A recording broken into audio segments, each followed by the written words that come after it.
Hello students, अपना एक topic चल रहा था उपसहसंयोजक यौगिक कोऑर्डिनेशन कंपाउंड में आइसोमेरिज्म समावयवता। ठीक है, आइसोमेरिज्म समावयवता की जब मैं बात कर रहा था उसमें मैंने आपको दो टाइप बताए थे, संरचनात्मक स्ट्रक्चर आइसोमेरिज्म और त्रिविम स्टीरियो आइसोमेरिज्म।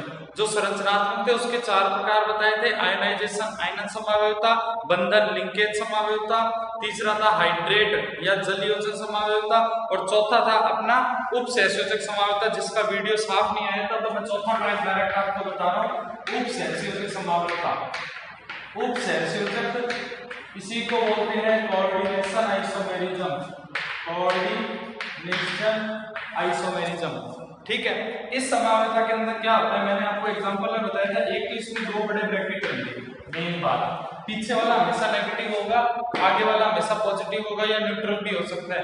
और अगर जब इसका आइसोमर जो भी बनाओगे उसमें भी आपको ये ध्यान रखना है, नेगेटिव वाला लिगेंड पीछे रखोगे और न्यूट्रल वाला या पॉजिटिव वाला हमेशा आगे रखोगे। इसका एग्जांपल मैंने आपको बताया था CONS3 और CrCN6, ये आपके सामने एग्जांपल था।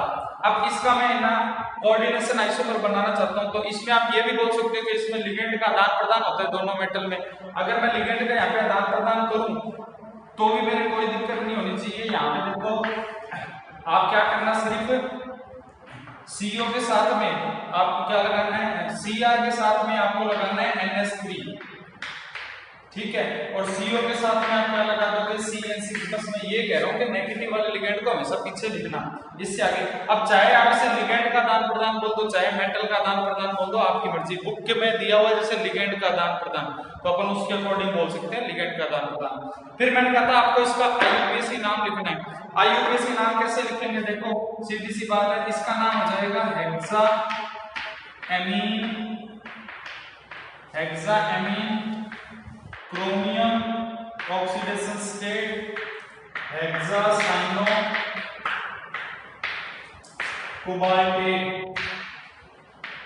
Cobaltate oxidation state. ठीक है, कोबाल्टेट ऑक्सीडेशन स्टेट आएगा, मतलब कोबाल्टेट के बाद यहाँ पे जो आपको नहीं दिख रहा है, यहाँ बता रहा हूँ, यहाँ पर आएगा ऑक्सीडेशन स्टेट आगे। ठीक है, अब बात ये आ गई कि जब आप इसकी ऑक्सीडेशन नंबर निकालोगे तो इसके पहले की ऑक्सीडेशन स्टेट आएगी 0। क्यों? क्योंकि 6 को 0 से मल्टीप्लाई करा 0, और इसको करोगे 6 को -1 से मल्टीप्लाई करोगे तो यहाँ पे +6 आनी चाहिए, जो हो नहीं सकता, ये ध्यान रखना, +6 नहीं आएगी। ठीक है, अगर आप यहाँ 0 +6 लिखोगे तो गलत हो जाएगा। आपको क्या करना है, 3 ऑक्सीडेशन स्टेट इसकी और 3 इसकी करनी है, मतलब दोनों तरफ ऑक्सीडेशन स्टेट को बांट लोगे। अब बात यार ये क्यों बांटोगे, रीजन क्या है? रीजन ये है, मैंने कहा था आपको हाइड्रोजन पेरोक्साइड एग्जांपल ले लो, इसमें ऑक्सीजन का ऑक्सीडेशन नंबर निकालो तो ये टूटेगा तो 2H+ देगा, O2 -2 देगा। यहाँ पे इस ऑक्सीजन का ऑक्सीडेशन नंबर इस O2 का तो है -2, मगर एक ऑक्सीजन पे कितना है, -1 है, तो कहने का मतलब है ये -2 चार्ज इन दोनों में बट गया। ऐसे यहाँ पे जो +6 चार्ज आएगा वो अकेले का ना होके इन दोनों में बट जाएगा। यहाँ तक की कहानी मैंने सारी आपको करानी थी। ठीक है, ये लास्ट टाइप था, हो गया था। अब मैं बात कर रहा हूँ स्टीरियो आइसोमर त्रिविम समावयवता की। स्टीरियो आइसोमर या त्रिविम समावयवता, अब बात यार ये इसकी डेफिनेशन क्या होती है, तो डेफिनेशन आपके नोट्स में वैसे तो लिखी हुई है, फिर भी बता रहा हूँ कि सेंट्रल मेटल एटम से जुड़े हुए लिगेंड की व्यवस्था, जिसको आपने समन्वय बहुफलक बोला था, जिसको आपने कोऑर्डिनेशन पॉलीहाइड्रोन बोला था, वो ही त्रिविम समावयवता की परिभाषा में लिख सकते हो। ठीक है, त्रिविम समावयवता की बात कर रहा हूँ, स्टीरियो की बात कर रहा हूँ। ठीक है, अब इसमें क्या होता है कि किसी भी सेंट्रल मेटल एटम से जुड़े हुए लिगेंड की व्यवस्था को हम क्या बोल देते हैं, त्रिविम समावयवता बोल देते हैं। होता क्या है कि जैसे मेटल और ये चतुष्फलकीय संरचना है, ठीक है, और ये मेटल के साथ में ये स्क्वायर प्लेनार वर्गाकार समतलीय संरचना है, तो मैं कह रहा हूं दोनों में देखो सेम एक मेटल है, 4 लिगेंड है, मगर इन दोनों की संरचना क्या है, अलग अलग है। तो ये दोनों एक दूसरे के स्टीरियो आइसोमर एक बार आप बोल सकते हो। सिर्फ स्टीरियो आइसोमर की डेफिनेशन के लिए ये चीज मैंने आपको बोली है। अब मैं बात करता हूं आपसे स्टीरियो आइसोमर के टाइप की। स्टीरियो आइसोमर दो टाइप के मैंने आपको बताए थे, एक बताया था ज्यामितीय, एक बताया था ज्यामितीय ज्योमेट्रिकल, एक मैंने आपको बताया था प्रकाशित या ध्रुवण, जिसको आपने बोला है ऑप्टिकल। ठीक है, पहले हम इसके बारे में पढ़ेंगे। ये दो टाइप के बताए थे, समपक्ष इसको सिस भी बोलते हैं, विपक्ष इसको ट्रांस भी बोलते हैं, इसको ट्रांस भी बोलते हैं। अब मैं बात कर रहा हूं समपक्ष और विपक्ष की। इसको समपक्ष बोलते हैं और इसको क्या बोलते हैं, विपक्ष बोलते हैं। ठीक है, वीडियो में अगर कुछ ना समझ आए तो मैसेज कर देना, कोई चीज नहीं समझ आती तो मैं मैसेज में वो तो बताऊंगा। और कल को मान लो कोई कहीं की भी अगर मैं लाइव क्लास लेता हूं तो मैं आपको मैसेज डाल दे करूंगा। अगर आपको किसी का कोई टॉपिक हो तो मेरे को उससे लाइव क्लास शुरू होने से पहले बता देना कि सर मेरे को ये टॉपिक समझना है। ठीक है, तो समपक्ष और विपक्ष की बात कर रहा हूं। अब अपन बात करते हैं समपक्ष समानता। तो देखो, इस लेसन को पढ़ने से पहले आपको तीन संरचना मेन आनी चाहिए। ठीक है, एक तो होगी टेट्राहेड्रल, जिसको आप बोलते हो चतुष्फलकीय, चतुष्फलकीय।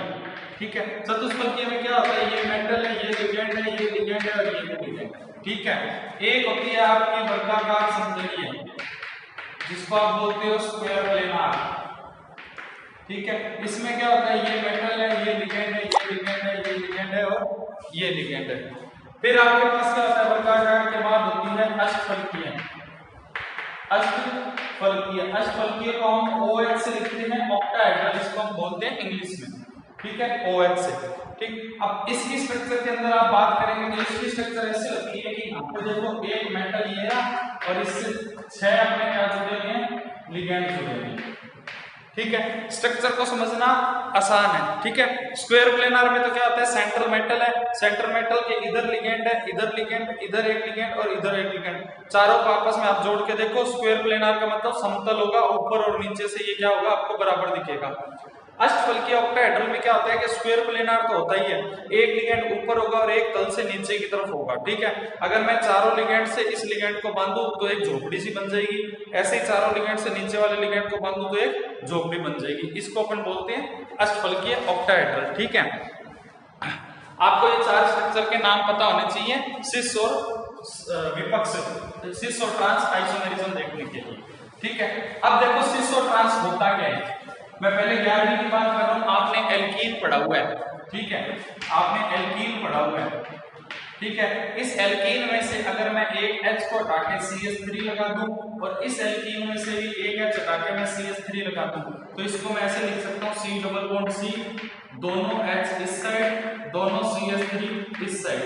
जब दोनों H एक साइड है, CH3 एक साइड है, तो इसको बोलते हैं समपक्ष या सिस। और C डबल बॉन्ड C लिखूंगा, एक H इधर लिखूंगा, एक H इधर लिखूंगा, एक CH3 इधर लिखूंगा और एक CH3 इधर लिखूंगा। दोनों में 180 डिग्री का एंगल है और एक दूसरे के विपरीत है, तो इसे बोलते हो आप ट्रांस। ये मैंने 11th की बात करी है कि सिस और ट्रांस क्या होता है। अब इस कोऑर्डिनेशन के अंदर मैं आपको बता रहा हूँ सिस और ट्रांस क्या होगा। तो सबसे पहले तो एक क्वेश्चन आता है। ठीक है, चतुष्फलकीय संरचना का आता है, क्वेश्चन है चतुष्फलकीय यौगिक, चतुष्फलकीय यौगिक ज्यामितीय समानता नहीं दर्शाते। क्यों? आरबीसी में आया हुआ क्वेश्चन है, ज्यामिति नहीं दर्शाते। ठीक है, क्यों नहीं दर्शाते कहीं ये बताना है। ठीक है, why tetrahedral show, why tetrahedral do not show geometrical isomerism, geometrical isomerism. ठीक है, इतनी बात होगी है। ये क्वेश्चन आपसे पूछा जाता है। अब इस क्वेश्चन का आंसर आप क्या बताओगे? देखो, जो टेट्राहेड्रल स्ट्रक्चर होती है, ठीक है, मैं आप पहले स्ट्रक्चर बनाओगे आंसर के अंदर, टेट्राहेड्रल स्ट्रक्चर होती है। इस टेट्राहेड्रल स्ट्रक्चर में क्या होता है, मेटल से जुड़ने वाले एक तो चारों लिगेंड होते हैं एक जैसे। दूसरी बात इसके अंदर ये होती है कि चारों लिगेंड की दूरी क्या होती है, बराबर होती है। और इन चारों का बॉन्ड एंगल होता है वो भी क्या होता है, 109 डिग्री अटैचमेंट, चारों का क्या होता है, बराबर होता है। लिगेंड की दूरी भी क्या होती है, बराबर होती है। बराबर होने के कारण इसमें सिस और ट्रांस नहीं बन सकते। मतलब दो लिगेंड एक साइड और दो लिगेंड एक साइड नहीं दिखा सकते। क्यों? क्योंकि सीधी सी बात है, ये ओरिजिनल स्ट्रक्चर ऐसे होती है कि ये एक मेटल है, इस मेटल के इधर मैंने एक लिगेंड दिखाया, तो एक लिगेंड इस साइड होगा, एक इस साइड होगा, एक इस साइड होगा।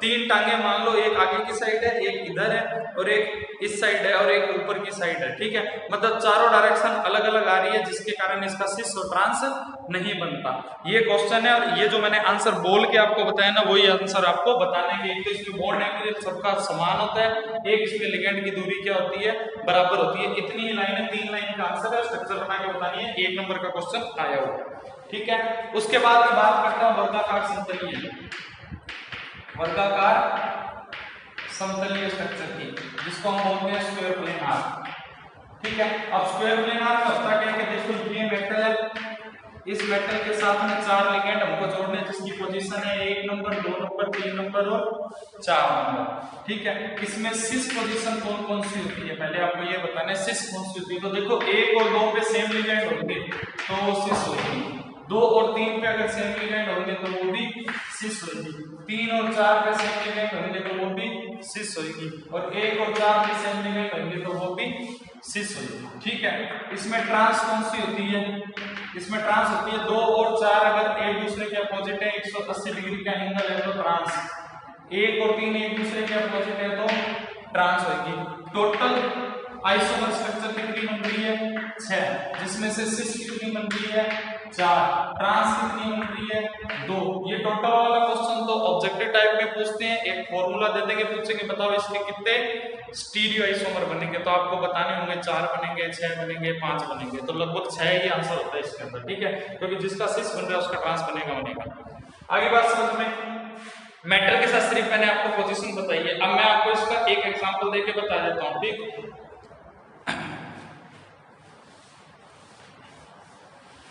एग्जांपल ये है आपका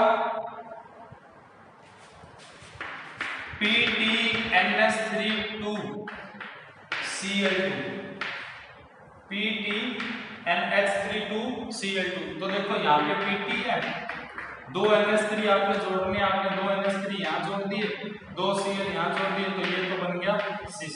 अगर मैं PT के साथ में 2 NH3 को 180 डिग्री पे करूं, ठीक है, अगर एक भी ट्रांस स्ट्रक्चर बन जाती है, 180 डिग्री का एक भी एंगल बन जाता है तो वो ट्रांस ही कहलाएगा, उसको सिस नहीं बोल सकोगे, ठीक है। तो ये बन गया इसका ट्रांस, ठीक है। ऐसे एक और एग्जांपल मैं लूं,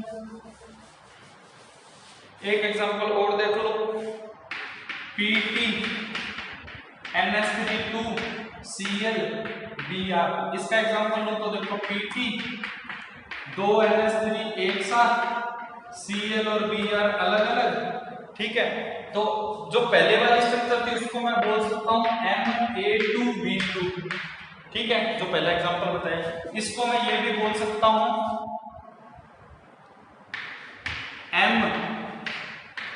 Ma2BC, मतलब B अलग लिगेंड, C अलग लिगेंड, मगर A 2 एक जैसे लिगेंड, ये एक जैसे लिगेंड एक साथ आ गए तो ये क्या हो गया सिस। अगर इन दोनों के बीच में 180 डिग्री का एंगल बना दो, 180 डिग्री का एंगल बना दो, तो ये आपका क्या कहलाएगा, ट्रांस। मैंने कहा एक भी अगर 180 डिग्री का एंगल बन गया तो वो ट्रांस हो जाएगा, ठीक है।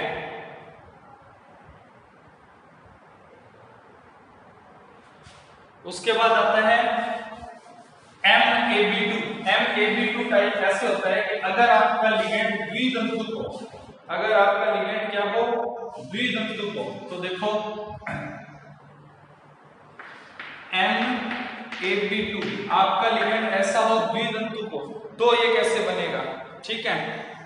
तो इसका सिस और ट्रांस हम कैसे बनाएंगे, तो द्वितंतुक लिगेंड भी कौन सा होना चाहिए, विषम वाला। आप एथिलीन डाइमीन नहीं ले सकते, क्योंकि एथिलीन डाइमीन में दोनों तरफ NH2 है, उसका भी सिस और ट्रांस नहीं बनेगा, 2 लिगेंड अगर आप जोड़ोगे। तो मैं आपको एक लिगेंड बता रहा हूं, उसको बोलते हैं ग्लाइसिनेटो, ग्लाइसिनेटो। ये किससे मिला है, ये ग्लाइसिन से मिला है। ग्लाइसिन क्या है, ग्लाइसिन अपने शरीर में पाया जाने वाला अमीनो एसिड है।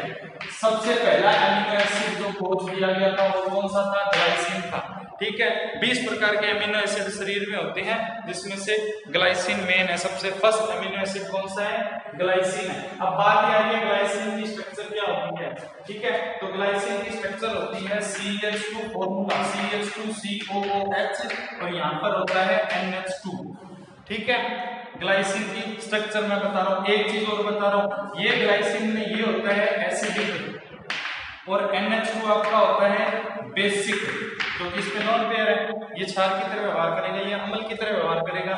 जब इसका एक H+ बाहर निकलेगा, COOH का H, क्योंकि एसिड वो होते हैं जो H+ देते हैं और बेस वो होते हैं जो H+ लेते हैं, तो इसका H कौन ग्रहण कर लेगा? NH3 ले लेगा। NH3 पे प्लस आ जाएगा, CH2 आ जाएगा, COO माइनस आ जाएगा। इसको बोलते हैं ज्विटर आयन, इसको बोलते हैं ज्विटर आयन। इंपॉर्टेंट है, जैव अणु जैसा कि ज्विटर आयन है, बट यहाँ पे लिगेंड के साथ आ गया तो यहीं पे इसको सुलटा के खत्म करो।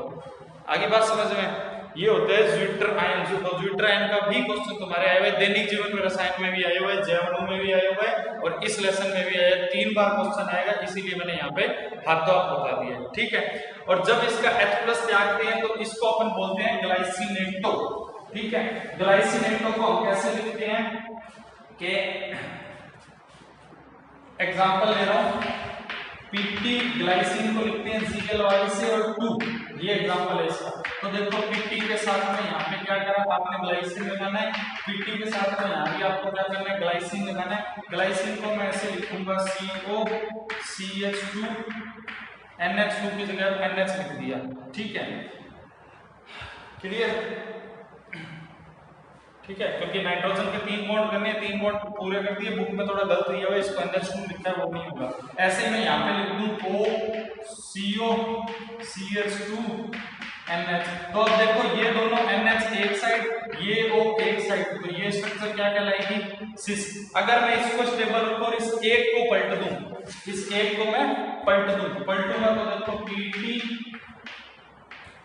OCO CH2 NH आएगा और इसको मैं पलटूंगा तो ये आ गया आपका NH CH2 OCO, तो सॉरी CO और O। तो देखो दोनों O 180 डिग्री पे, दोनों NH 180 डिग्री पे, तो ये आपका क्या हो गया? ट्रांस। ये आपका क्या हो गया? ट्रांस। क्लियर? ठीक है। अब कौन कौन से कंपाउंड है जो समपक्ष विपक्ष समानता नहीं दर्शाते? कौन कौन से कंपाउंड है जो समपक्ष विपक्ष समानता नहीं दर्शाते? ठीक है, तो कौन कौन नहीं दिखाएंगे? मेटल के साथ जुड़ने वाले चारों लिगेंड एक जैसे होंगे तो समपक्ष विपक्ष नहीं बनेगा। मेटल के साथ जुड़ने वाले 3 लिगेंड एक जैसे होंगे, एक अलग होगा तो भी समपक्ष विपक्ष नहीं बनेगा। ठीक है, मेटल के साथ में A एक लिगेंड होगा और B जैसे 3 लिगेंड होंगे तो भी समपक्ष विपक्ष नहीं बनेगा। और मेटल के साथ में A लिगेंड होगा द्विधंतुक। कौन सा? समद्विधंतुक। समद्विधंतुक का मतलब है एथिलीन डाइमीन। अगर एक जैसा होगा तो उसका भी समपक्ष विपक्ष नहीं बनेगा। ग्लाइसिन था वो विषम द्विधंतुक टाइप